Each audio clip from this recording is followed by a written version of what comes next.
성경 말씀 욥기 42장 처음부터 끝까지 보시겠습니다. 제가 봉독해 드리겠습니다. 욥이 여호와께 대답하여 가로되 주께서는 무소불능하시오며 무슨 경영이든지 못 이루실 것이 없는 줄 아오니 무지한 말로 이치를 가리우는 자가 누구니까? 내가 스스로 깨달을 수 없는 일을 말하였고 스스로 알 수 없고 헤아리기 어려운 일을 말하였나이다. 내가 말하겠사오니 주여 들으시고 내가 주께 묻겠사오니 주여 내게 알게 하옵소서. 내가 주께 대하여 귀로 듣기만 하였사옵더니 이제는 눈으로 주를 배옵나이다. 그러므로 내가 스스로 한하고 티끌과 재 가운데서 회개하나이다. 여호와께서 욥에게 이 말씀을 하신 후에 대만 사람 엘리바스에게 이르시되 내가 너와 내 두 친구에게 노하나니 이는 너희가 나를 가리켜 말한 것이 내 종 욥의 말같이 정당하지 못함이니라. 그런즉 너희는 수송아지 7과 수양 7을 취하여 내 종 욥에게 가서 너희를 위하여 번제를 드리라. 내 종 욥이 너희를 위하여 기도할 것인즉 내가 그를 기쁘게 받으리니 너희의 우매한 대로 너희에게 갚지 아니하리라. 이는 너희가 나를 가리켜 말한 것이 내 종 욥의 말같이 정당하지 못함이니라. 이에 대만 사람 엘리바스와 수아 사람 빌닷과 나아마 사람 소발이 가서 여호와께서 자기들에게 명하신 대로 행하니라. 여호와께서 욥을 기쁘게 받으셨더라. 욥이 그 벗들을 위하여 빌매 여호와께서 욥의 곤경을 돌이키시고 욥에게 그 전 소유보다 갑절이나 주신지라. 이에 그의 모든 형제와 자매와 및 전에 알던 자들이 다 와서 그 집에서 그와 함께 식물을 먹고 여호와께서 그에게 내리신 모든 재앙에 대하여 그를 위하여 슬퍼하며 위로하고 각각 금 한 조각과 금고리 하나씩 주었더라. 여호와께서 욥의 모년에 복을 주사 처음 복보다 더하게 하시니 그가 양 1만 4천과 약대 6천과 소 1천 결이와 암나귀 1천을 두었고 또 아들 7과 딸 3을 낳았으며 그가 첫째 딸을 여미마라 이름하였고 둘째 딸은 그시아라 이름하였고 셋째 딸은 게렌합북이라 이름하였으며 전국 중에 욥의 딸들처럼 아리따운 여자가 없었더라. 그 아비가 그들에게 그 오라비처럼 산업을 주었더라. 그 후에 욥이 140년을 살며 아들과 손자 4대를 보았고 나이 늙고 기한이 차서 죽었더라. 아멘. 할렐루야. 주님을 찬양합니다. 오늘 말씀의 제목은 욥을 기쁘게 받으셨더라. 욥을 기쁘게 받으셨더라는 제목입니다. 성가대의 귀한 찬양과 꽃꽂이를 기쁘시게 하는 줄로 믿습니다. 여러분, 우리 삶이 대단히 역동적입니다. 저와 여러분이 늘 같은 하늘 밑에 살고 같은 공기를 마시고 있어도 우리는 매 시간 서로 다른 환경에 있고 다른 공간에서 다른 시간을 살아갑니다. 누군가 가정에서 살림을 하면 누군가는 또 직장에서 일터에서 열심히 일을 할 것이고 누군가 책을 읽는 시간에 또 누군가는 TV를 볼 것이고 누군가 운동하는 시간에 누군가는 병석에 아파서 누워있기도 할 것입니다. 누군가는 고민을 하는 순간에 누군가는 기쁨의 순간이 될 수가 있습니다.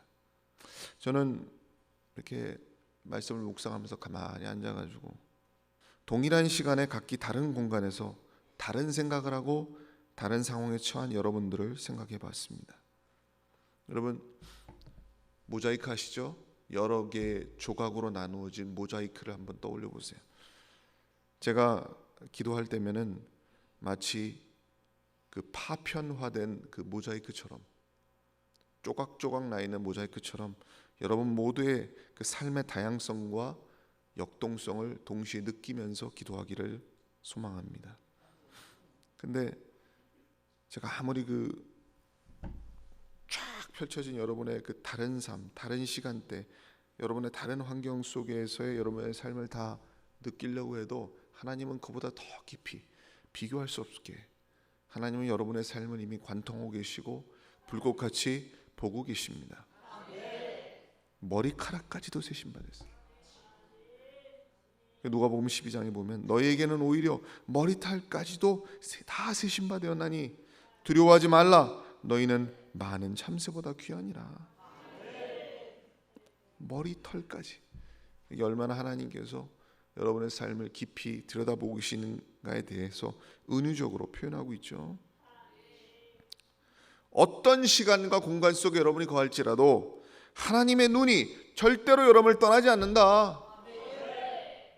요즘 우리 교회에 각종 질병과 싸우고 계신 분들이 있습니다. 갑작스럽게 자신의 질병에 대해서 발견을 하게 되고, 또 또는 암을 선고받고 투병도 하시고, 대부분 이렇게 병이 발견되는 것도 우리가 365일 몸을 점검하면서 살진 않으니까, 그것도 그나마 1년에 한 번씩 정기검진 받는 분들도 계시고, 그나마 안 하는 분들도 부지기수고, 우연히 이제 중년 이상의 나이가 돼서 몸이 하나하나씩 이제 이상 징후가 보이기 시작할 때 어느 순간 병원에 갔더니 문제가 있다, 중량이 있다, 혹은 어떠한 몸에 심각한 균형이 깨져 있다, 이런 소식을 듣게 되면은 굉장한 충격과 놀라움으로 다가오게 되죠. 이번에 병을 진단받으신 분들도 물론 그 개인도 놀라셨겠지만 가족들도 또 저희들도 놀랐습니다. 우리의 사랑하는 가족들, 우리의 사랑하는 교우들이 고난 속에 있을 때 그분들과 그분들과 여러분은 결코 영적으로 신앙적으로 나뉘어질 수 없습니다. 우리는 하나님 앞에서 똑같이 나약한 인간이 되는 것이거든요. 하나님 앞에서 똑같은 유한성을 느끼는 겁니다. 내가 타인의 질병을 보더라도 그것이 남의 일이 아니고 똑같이 인간의 유한성을 공감하고 느끼는 것이고, 똑같이 하나님을 의지할 수밖에 없음을 느끼는 것이고, 우리는 다 똑같이 구원이 필요한 인생임을 절감할 수밖에 없는 거예요. 신앙적으로 절대 나뉘어지지 않습니다. 우리가 서로 다 다른 환경 속에 살아도 우리 인생에 가는 길은 다르지 않아요. 우리 인생에 가는 방향도 같고 결국 종착지도 똑같습니다. 다 우리의 끝에는 아버지의 나라가 있는 것인데, 우리는 예수가 우리의 구원이라고 하는 진실을 함께 공유하고 있습니다. 빌립보서 3장 20절에 오직 우리의 시민권은 하늘에 있는지라 거기로서 구원하는 자 곧 주 예수 그리스도를 기다리노니. 우리의 시민권이 어디 있다고요? 하늘에 있다. 로마서 14장 7절에 우리 다 함께 읽어볼까요? 시작. 우리 중에 누구든지 자기를 위하여 사는 자가 없고 자기를 위하여 죽는 자도 없도다. 우리가 살아도 주를 위하여 살고 죽어도 주를 위하여 죽나니 그러므로 사나 죽으나 우리가 주의 것이로다. 아멘. 이게 여러분의 신앙 고백이 되시기를 축원합니다. 내 삶이 주님의 것이라면 살아도 주를 위해, 죽어도 주를 위해, 사나 죽으나 나 주의 것이다. 이걸 기억하고 살아야 돼요. 오늘 이 욥의 고난을 통해서 우리가 어떻게 고통 가운데 주님을 만날 것인가, 어떻게 이 고난을 우리가 승리로 이끌 것인가를 한번 성찰해 보도록 합시다. 욥이 아주 고대 사람입니다. 굉장히 오래된 인물이에요. 그래서 일부 사람들이 이렇게 얘기를 합니다. 모세 이전 사람으로 보는 사람들이 또 있습니다. 왜냐하면은 그렇게 추정하는 근거가 욥이 고난을 다 통과한 이후에도 140여 년을 더 살았기 때문에 결국 합치면은 200년 안팎을 살았을 것이다. 그렇게 따지면은 아브라함 시대에 살았던 사람이 아니겠는가, 이렇게 유추를 해보는 거죠. 어쨌든 그는 우스 땅에 살았던 굉장히 부유했던 인물입니다. 이렇게 가난하고 아주 평범한 인물이 아니고 아주 당대의 거부였어요. 굉장히 부유했던 사람이에요. 그런데 이런 사람이 누구보다도 하나님을 경외하고 성경에 보면 악에서 떠난 자더라 그랬어요. 참 이 사람의 신앙에 대해서 성경이 당대의 완전한 자라고 평가할 만큼의 신앙인데, 그 신앙이 어느 정도냐면 마귀가 질투할 만한 신앙이에요. 이런 사람이 흔치 않아요. 마귀가 질투할 만큼, 마귀가 볼 때도 뭐 이런 놈이 다 있어, 뭐 이런 식이죠. 어떻게 이런 사람이 있지? 도전하고 싶은 마음이 발동하는데 어떻게 하나님한테 찾아가가지고 한번 도전을 한번 걸어볼까? 한번 내가 모든 걸 걸고 한번 이놈을 한번 시험해 볼까? 그 마귀가 그 정도 충동이 생길 정도로, 하나님 앞에서 질투가 생길 정도로 그렇게 이 사람이 대단한 사람이야. 하나님도 사탄에게 야, 너 그 생명만 해야지 말고 다 한번 너 하고 싶은 대로 다 시험해봐라고 할 정도로 하나님도 마귀 앞에 당당할 만큼, 에? 자신 있게 그 시험에 던질 만큼의 욥의 신앙이었다 이거예요. 대단한 거죠. 대단한 거예요. 이런 사람 없어요. 그 욥기를 보면은 성경은요, 여러분 몇 독 하셨는지 모르지만은 이거는 뭐 몇 독 한다는 게 의미가 없어요. 이거는 평생의 책이에요. 여러분 인생 책이에요. 천독 만독을 해도 계속 여러분이 생명의 양식으로 봐야 되는 거예요. 여러분 평생 이게 성경을 몇 번 봐야 되냐 이렇게 묻는 사람들은 마치 이런 질문과 같아요. 평생에 밥 몇 번 드셨어요? 라는 말과 똑같은 거예요. 그런 질문 할 필요가 없어요. 밥은 계속 먹어야 살아요. 이건 계속 먹어야 되는 거예요. 욥기는 특히 여러분이 주목하시고 사랑하셔야 될 책입니다. 이 책이 다른 데하고는 없는 아주 신비한 장면들이 많잖아요. 그 천상계에서 우리가 눈으로 볼 수 없는 영적인 천상계에서 벌어지는 일들이 조금씩 노출이 돼 있잖아요. 예? 마귀가 하나님을 찾아가고 그런 그 하나님과 마귀의 어떤 논쟁하는 장면들이 살짝 노출이 된다든지, 네. 신비한 장면이죠. 그리고 우리의 인생사 전체를 조망하게 되는데 하나님, 그리고 사탄, 그리고 우리 인간, 그리고 욥의 세 친구와의 어떤 인간 관계, 이러한 설정을 통해서 인생에 대한 어떤 깊은 성찰을 하게 해주죠. 그리고 하나님의 주권과 인간의 유한성을 아주 강하게 이 책이 우리에게 가르쳐 줍니다. 우리 신앙의 본질에 대해서 진실의 밑바닥까지 우리를 이렇게 꽉 밀착을 시켜줘요. 욥기를 여러분 쭉 읽고 나면 어느새 여러분이 욥이라고 하는 인물과 자신을 동일시해서 거기에 여러분이 어떤 슈퍼 임포스 시켜가지고 여러분이 읽어 내려가게 되면 어느새 그 신앙적 성찰, 어떤 진실의 밑바닥에 여러분이 밀착이 돼 있다는 것을 발견하게 될 거예요. 이 책이 얼마나 이게 가치가 있는 책이냐면은 예수 믿는 사람 외에도 뭐 여러분이 세계적인 어떤 문호인 빅토르 위고르라는, 여러분 레미제라블 쓴 사람 아닙니까? 그 사람도 그렇고 또 제가 좋아하는 또 토마스 칼라일도 그렇고 이런 사람들이 다 최고의 걸작이라고 아주 칭송을 맞이하는 그런 책이에요. 그러니까 문학적으로도 엄청난 가치가 있는 아주 세계적인 걸작이죠. 근데 그러한 이 세상적인 인물들이 아무리 욥기를 칭송했어도 그 책을 단순히 욥기라는 책을 문학적으로만 읽으면은 그건 아무것도 모르는 겁니다. 예. 여기서 이 욥기서에서 하나님과 인간의 관계를 발견하고 생명과 진리의 길을 탐구해야 거기서 보화가 나오는 거예요. 즉 다시 말해서 욥이 발견한 하나님을 내가 만나야지. 그렇잖아요? 여러분이 아브라함을 읽을 때도 그 아브라함을 만났다, 아브라함의 하나님이 내 하나님이라는 것이 느껴져야 돼요. 그 욥이 만난 하나님이 내 하나님이라야지 의미가 있는 거야. 아시겠어요?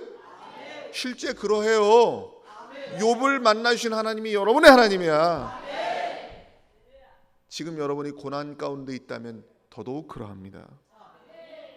욥의 하나님이 여러분의 하나님이에요. 욥은 평생 동안 하나님을 경외한 사람입니다.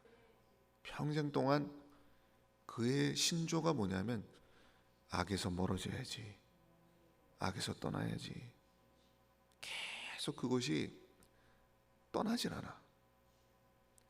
보통 이렇게 정말 고도의 어떤 부유함을 이룬 사람들이 이러기가 쉽지가 않은데, 굉장히 이 사람은 심지가 굳은 사람이다, 이렇게 볼 수가 있죠.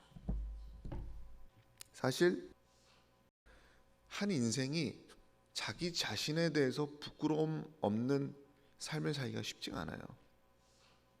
여러분 스스로에게 한번 물어보세요. 나는 나 자신에게 부끄러움이 없는 사람인가? 그 말 할 수 있는 사람이 없습니다. 왜냐? 나는 내 자신에 대해서 너무 잘 알거든. 쉽지 않아요. 근데 욥은 정말 하나님 앞에 자신을 항변할 만큼의 정말 악에서 떠나기 위해서 노력했던 그런 사람이었거든요. 그래서 일반적인 고난과 욥의 고난이 다를 수밖에 없어요. 단순히 권선징악적인, 인과론적인, 신정론적인 측면에서 보면 욥은 고난을 받아서는 안 되는 인물이죠. 왜냐? 욥같이 순전한 사람이 없는데, 욥처럼 올바른 사람이 없는데, 그의 신앙적 열매로만 보면 그에게 계속 축복만 내려야 정상이지, 이거 갑자기 욥이 알고 있는, 욥이 믿었던 신앙의 법칙이 깨져버리는, 욥이 믿는 신념이 흔들려버리는, 그의 신앙적 이해를 초월한 사건, 내가 하나님 앞에 정말 온전하게 삶으로써 내가 하나님 앞에 축복을 누린다고 하는 그 기본적인, 그 가장 기본이 되는 신앙적 이해가 깨져버리는 그러한 시험이 막 몰려온단 말이에요. 내 믿음의 이해보다, 내 감당할 수 있는 그 용량보다 초월한 뭔가가 막 나를 덮쳐와. 항상 고난은 그런 측면이 있습니다. 여러분에게 있어서 뭔가 갑작스러운 고난이 찾아오고 집안에 우환이 닥치고 정말 이해할 수 없는, 또는 여러분이 막 심적으로 감당하지 못하는 것이 몰려올 때는 이게 과연 어디서부터 오는 것인가, 왜 이런 사건이 벌어지는가에 대해서 깊은 회의가 들 수밖에 없는 거거든요. 사람이라는 게. 어느 날 갑자기 사람이 막 뛰어와서 욥에게 얘기를 해줍니다. 주인이요, 갑자기 집이 무너져가지고 그 안에 있는 사람이 다 죽었습니다. 근데 그 안에 있는 사람이, 죽은 사람이 다른 사람이 아니에요. 욥의 가족들이 다 몰살당하고 10남매가 다 죽고 하늘에서 불이 떨어지고 종들이 살해당하고 그가 가진 가축들이 다 약탈당하고. 그러니까 욥에게 두 번의 시험이 있는데, 첫 번째는 그의 소유와 그가 가진 모든 가족들과 모든 재물과 모든 것이 다 날아가 버리는 거거든요. 쫄딱 망하는 거예요, 한순간에. 그의 소유를 치는 게 첫 번째 시험이었고, 두 번째는 뭐냐면 그의 육체에 죽을 병이 나게끔 사탄이 그의 육신을 쳐버리는 겁니다. 이게 이제 두 번째 시험으로 오는데,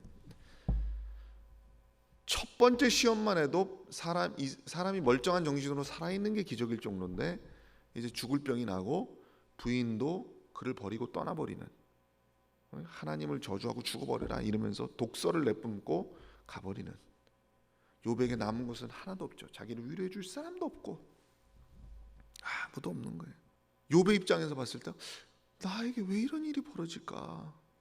내가 하나님 앞에 최선을 다했는데, 내가 하나님을 경외하는 사람인데 어떻게 나에게 이런 고통이 찾아올까? 그런데 그 시험을 당한 욥의 입에서 나왔던 최초의 말이 뭐냐?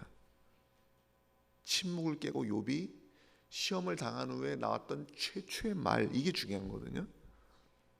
여러분에게 시험이 닥쳤을 때 여러분의 입에서 나오는 최초의 말이 뭔가가 중요해요. 그거 하나님 받으실 겁니다. 굉장히 중요한 거예요. 네 독자 이삭을 나에게 바쳐라고 했을 때 그 최초의 반응이 중요한 거예요. 여러분에게 감당할 수 없는 시험이 왔는데 여러분에게 어떠한 믿음의 고백이 나오느냐. 욥은 어떻게 얘기했나 한번 들어보세요. 1장 20절로.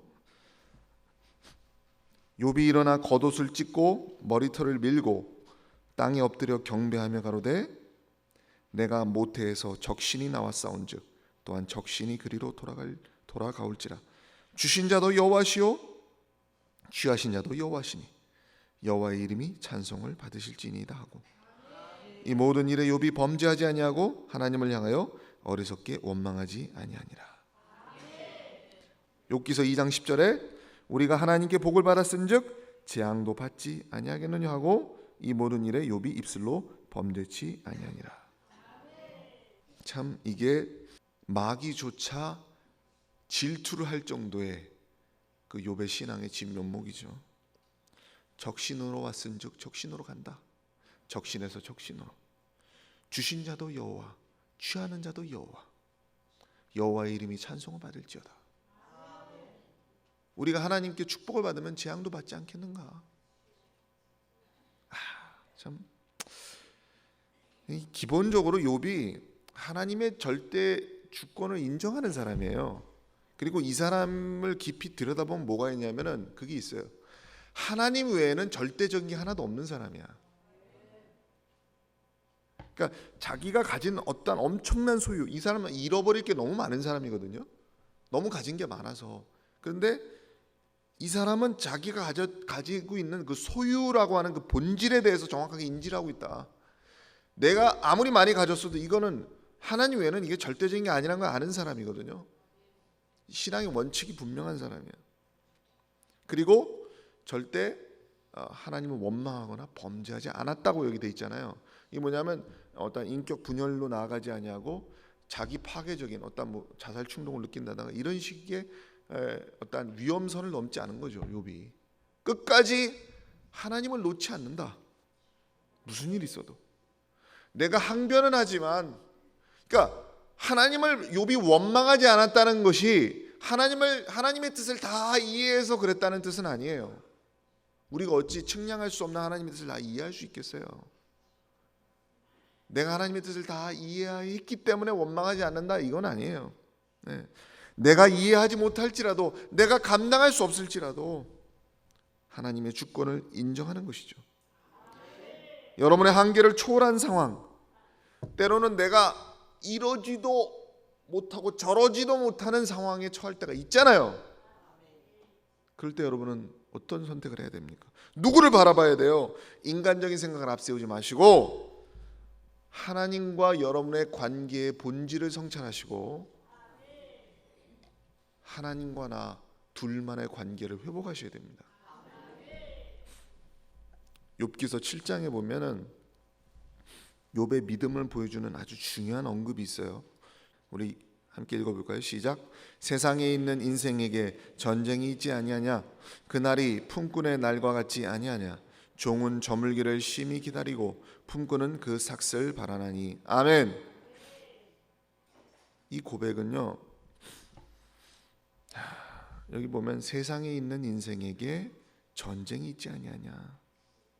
이게 뭐냐면 사람의 일생이, 우리의 한평생이 전쟁터에 나간 사람과 같다 이거죠. 그리고 그날이 뭐냐면 우리의 한평생을 날로 표현한 거예요. 날로. 그날이 품꾼의 날과 같지 아니하냐?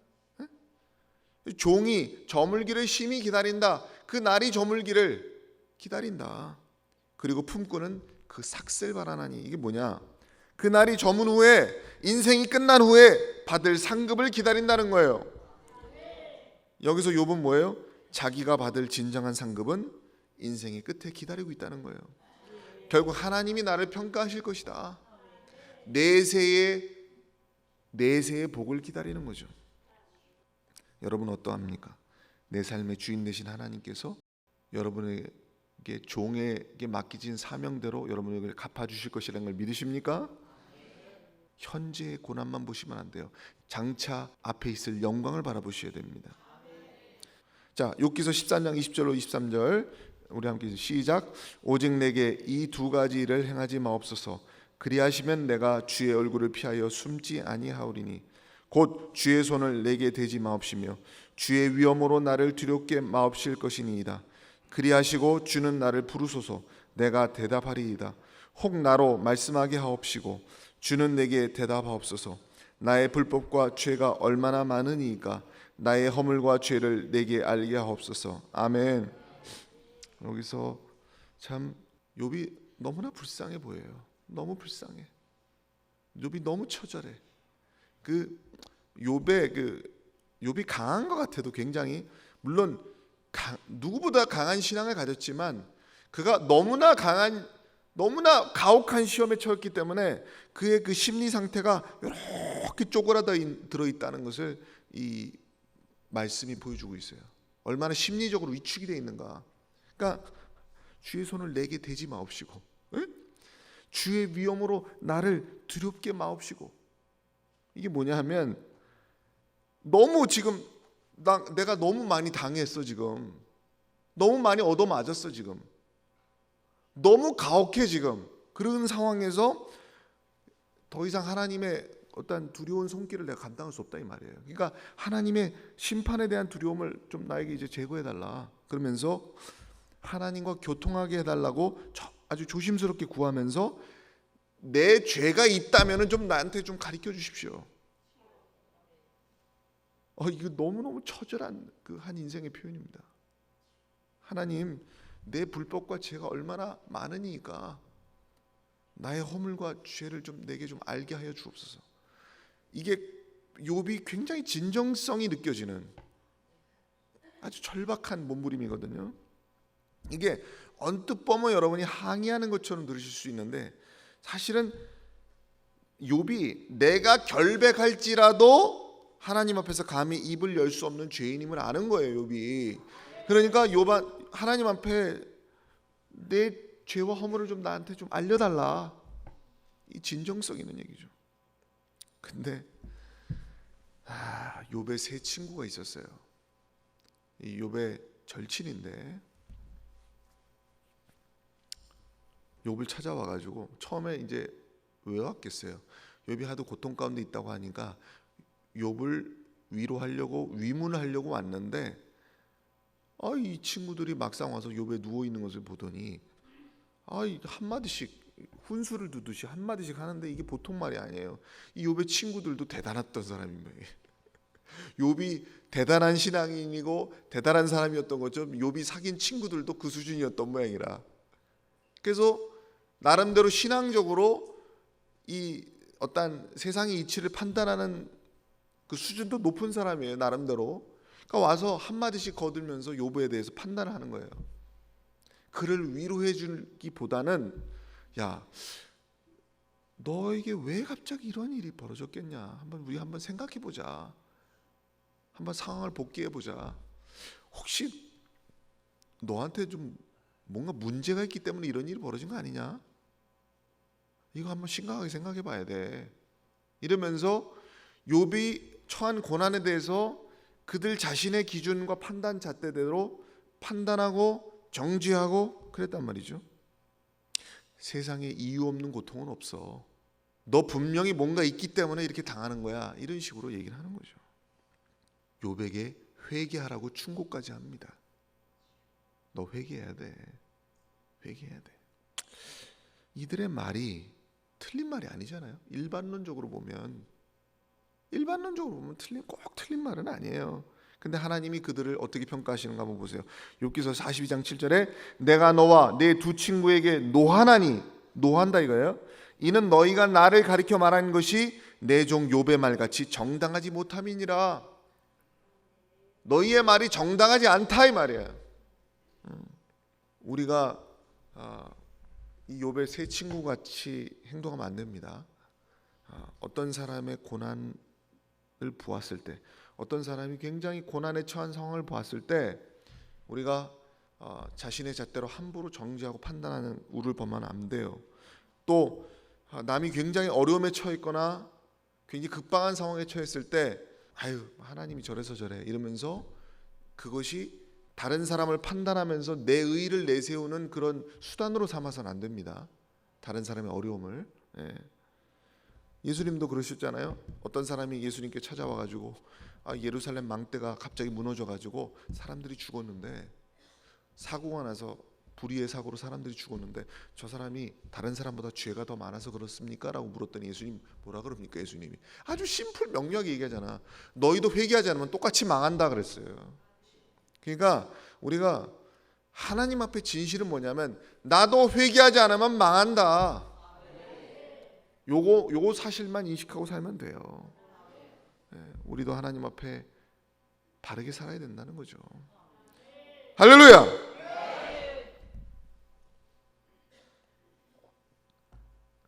두렵고 떨림으로 우리의 구원을 이루어야 된다. 여러분이 욥기서를 보면 쭉 이렇게 좀 약간 지루해 보일 정도로 쭉 이어지는 대화가 뭐냐면 욥과 욥의 세 친구의 대화거든요. 욥기를 읽어보시면 그게 나와요. 쭉 나오는데 이 대화들을 보시면은 그 대화 거의 전반적으로 욥이 밀립니다. 밀리는 것처럼 보일 정도로 그렇게 걔네들이 그 욥의 세 친구들이 달변을 쏟아내요. 굉장히 달변가들입니다. 그래서 욥이 굉장히 밀리는 상황이었는데 왜? 그들의 말도 나름대로 다 틀린 건 아니거든요. 옳은 말이 있고 신앙적 원리를 이렇게 도출을 시키는 게 있어요. 그러나 하지만 하나님이 최종적으로 판단하실 땐 누가 정당하다고 봐요? 욥이 정당하다고 본 거예요. 여러분 바울이 이런 말을 했어요. 오늘 여러분 신앙적인 굉장히 중요한 비밀을 알고 가시는 건데 바울이 고린도전서 4장 3절에 이런 말을 했습니다. 너희에게나 다른 사람에게나 판단받는 것이 내게는 매우 작은 일이라. 나도 나를 판단치 아니하노니 내가 자책할 아무것도 깨닫지 못하나 그러나 이를 인하여 의롭다함을 얻지 못하노라. 다만 나를 판단하실 이는 주시니라 그랬어요. 자, 바울의 얘기예요. 이게 이제 욥의 말과 욥의 차원과 비슷한 동일한 차원에서 우리가 이해될 수 있는 그런 얘기인데 바울이 뭐라 그래요? 바울이 무지하게 많은 판단을 받았던 사람이에요. 사람들이 굉장히 많이 바울을 손가락질하고 정죄하고 자신들의 잣대대로 바울을 굉장히 많이 판단을 했죠. 정죄를 했죠. 근데 바울이 한 얘기 뭡니까? 판단받는 것이 내게는 매우 작은 일이라 그랬어요. 이 말은 뭐냐면 사람들이 나를 판단을 해도 그것이 나에게 절대적인 게 아니야. 나한테 있어서. 그러면서 나도 나를 판단치 않는다 그러면서 내가 자체가 아무것도 깨닫지 못하나 그러나 이를 위하여 의롭다함을 얻지 못한다. 이게 뭐냐면 내가 스스로에 대해서 잘못한 걸 그렇게 딱히 내가 잘못한 게 없다는 거예요. 그럼에도 불구하고 내가 스스로 의롭다 말할 수도 없다는 겁니다. 내가 나 자신을 봐도 딱히 잘못한 것도 없지만 내가 의로운 것도 아니다 이러면서 다만 나를 판단하실 이는 주시니라 그랬어요. 굉장히 중요한 얘기예요. 이 관점이. 이건 뭐냐면 바울이 사람들이 나를 뭐라고 판단하는 것 자체를 무시한다고 하는 오만함에서 나오는 얘기가 아니에요. 결국 뭐냐면 결국 내가 하나님을 지금 잘 믿느냐 못 믿느냐를 판단하실 분은 하나님이시란 얘기요. 여러분 지금 하나님 앞에 지금 서 계신 거예요 다. 여러분이 지금 하나님을 잘 믿고 있느냐 못 믿고 있느냐 최종적으로 누가 판단합니까? 하나님 판단하시는 거지. 저는 여러분의 상황에 대해서 상황 판단을 도와드릴 수는 있습니다. 그러나 최종적으로 여러분을 검열하시고 판단하실 분이 하나님이요. 하나님께 인정받는 신앙생활 하셔야 돼요. 여러분 신앙의 본질로 돌아가셔야 됩니다. 내가 지금 하나님께 인정받는 신앙생활을 하고 있는가? 이게 중요한 거야. 나를 판단하실 이는 주시니라. 주시니라. 판단받는 것은 내게는 매우 작은 일이다. 바울이 명언을 남기는 거예요. 세상에 많은 판단들이 있는데 사방에서 막 판단들이 오는데 그것들은 내게는 작은 일이다. 나를 판단하실 이는 주시다. 그게 나한테 큰 일이다 이 말이요. 진짜 큰 일이 그거라 이거예요. 아버지께서 나를 어떻게 판단하실지가. 욥기서 42장 9절에 우리 함께 읽어봅시다. 시작. 여호와께서 욥을 기쁘게 받으셨더라. 아멘. 여기서 기쁘게 받으셨더라. 이 받으셨다는 표현이 이게 제사할 때 쓰는 제사 용어입니다. 받으셨더라. 그러니까 뭐냐면 욥의 고난의 전 과정이 하나님 앞에 산 제사로 드려졌다 이 말이에요. 그러니까 하나님은요, 재물을 받으실 때 그 재물 자체가 값비싸고 화려하다는 게 중요한 게 아니라 그 사람을 받는 거예요. 그 사람을 받아야 그 재물도 받는 거예요. 그 재물을 보고 사람을 받는 게 아니고 그 사람을 받아야, 그 중심을 보시기 때문에 그 중심을 받아야 그 재물을 받아. 로마서 12장 1절에 너희 몸을 하나님이 기뻐하시는 거룩한 산 제사로 드리라. 이는 너희의 드릴 영적 예배니라.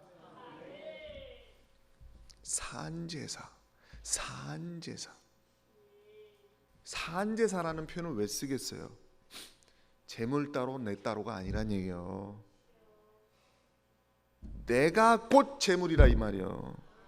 그래서 산제사란 말을 쓰는 거예요. 내가 곧 재물이다. 그럼 즉 뭐예요? 욥의 고난을 하나님이 기쁘게 받으셨다? 그게 산제사였다? 이건 네 꼴이 뭐예요? 여러분에게 뭔가 질병이 왔어요? 집안에 우환이 왔어요? 뭔가 여러분 힘든 일이 닥쳤어요? 고민이 생겼어요? 그러면 그게 재물이 돼야 돼요. 그걸 재물로 여겨야 돼. 그래서 그 재물을 하나님 앞에 헌량하게 드리려면 그 재물이 태워져야 돼. 뭘로 태워요? 내 믿음으로 태워야 돼요. 그러니까 내가 뭔가 질병이 왔으면 그 자체를 재물로 여기고 그 재물을 태우는 심령으로 여러분의 믿음을 하나님 앞에 보이라 이 말이야. 그래야 하나님이 여러분을 보실 때 하나님이 여러분 아무개를 기쁘게 받으셨더라 이 말을 하십니다. 그러면 하나님이 욥의 어떤 면을 기뻐하시느냐?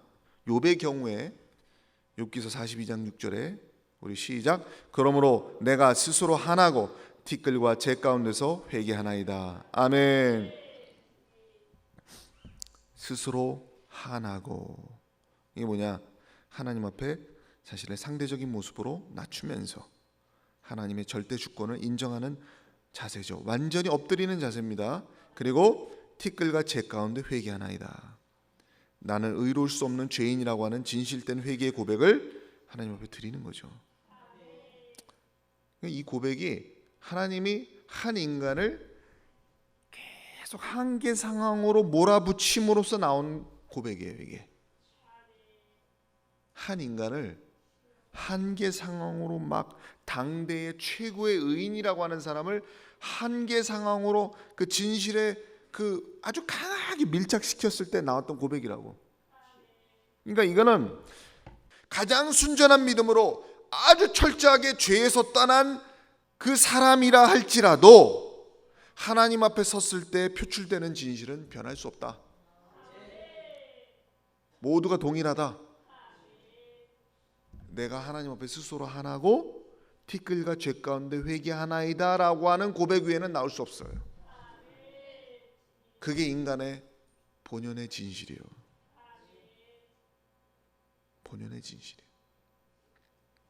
하나님의 절대성과 그 앞에 상대적인 인간. 욥기서 42장 7절에 보면 시작. 내 종 욥의 말같이 정당하지 못함이니라.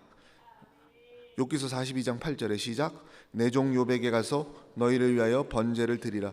내 종 욥이 너희를 위하여 기도할 것인즉 내가 그를 기쁘게 받으리니 내 종 욥의 말같이 정당하지 못함이니라. 아멘. 여기서 밑줄 그어져 있나요? 계속 반복해서 나오는 얘기가 뭐예요? 내 종 욥이에요. 참 이 말이 저의 마음을 칩니다. 내 종 욥. 욥은 진정한 하나님의 종이었어요. 이게 예수님도 신약에 오셔서 제자들을 굉장히 가까이 하시다 보니까 마치 친구처럼 대하는 것처럼 느껴지기도 하지만 예수님이 일단은 천국의 비유로 딱 말씀하실 때는 이 종과 주인의 관계에서 달란트의 비유도 말씀하실 때도 이 우리를 명확하게 종으로 표현하십니다. 그렇기 때문에 우리는 하나님의 종이 돼야 돼요. 종이 되기를 사모하십니까? 내 종 욥. 하나님이 내 종 너 내 종 너 아무개야 너는 내 종이다. 이 말을 들어야 돼. 아무나 종으로 부르는 게 아니에요. 아무나 종이 아닙니다. 욥기서 42장 10절에 시작. 욥이 그 벗들을 위하여 빌매 여호와께서 욥의 곤경을 돌이키시고 그랬어요. 이 대목도 상당히 중요한 내용인데 욥이 위대한 깨달음을 얻었던 이 42장 이 끝에 가서 욥은 하나님 이제 내 고난 거두고 이제 축복으로 이제 돌이켜 주셔야 됩니다라고 기도하는 내용이 없어요. 신기하게도 이쯤 되면 이제 고난 다 거두시고 저도 이제 다 깨달을 만큼 알았으니까 이제 다시 복귀시켜 주셔야죠 하나님. 이런 말이 없고 오히려 그가 했던 기도는 뭐예요? 욥이 그 벗들을 위하여 빌었다. 욥이 그 세 친구를 위해서 비는 거예요.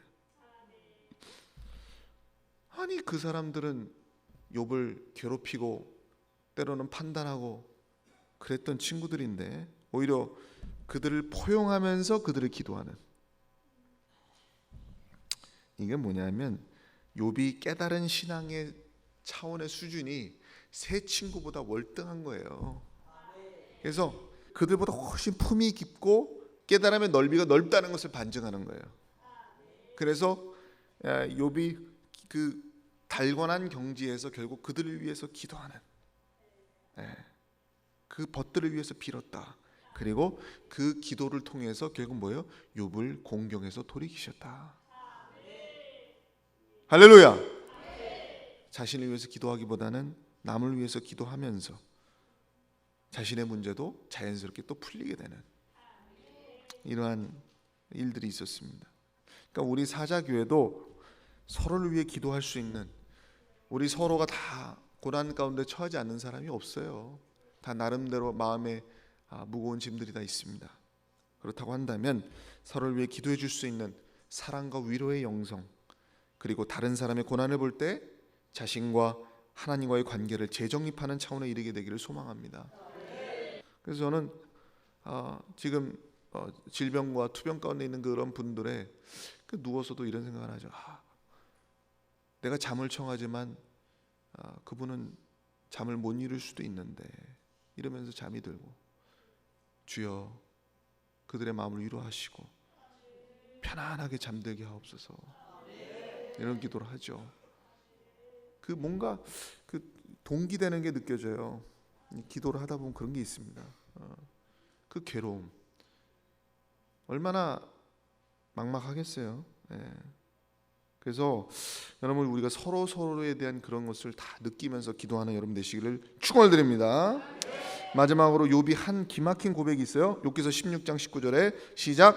지금 나의 증인이 하늘에 계시고 나의 보인이 높은 데 계시니라. 아멘.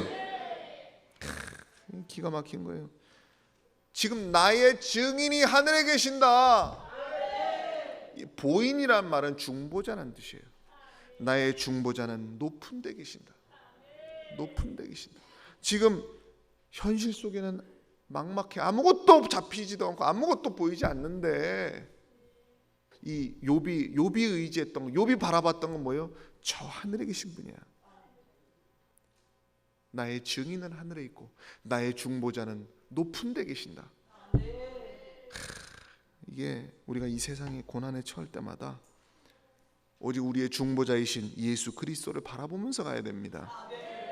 그래서 우리가 찬송가 93장에 보면 이런 가사가 있지 않습니까?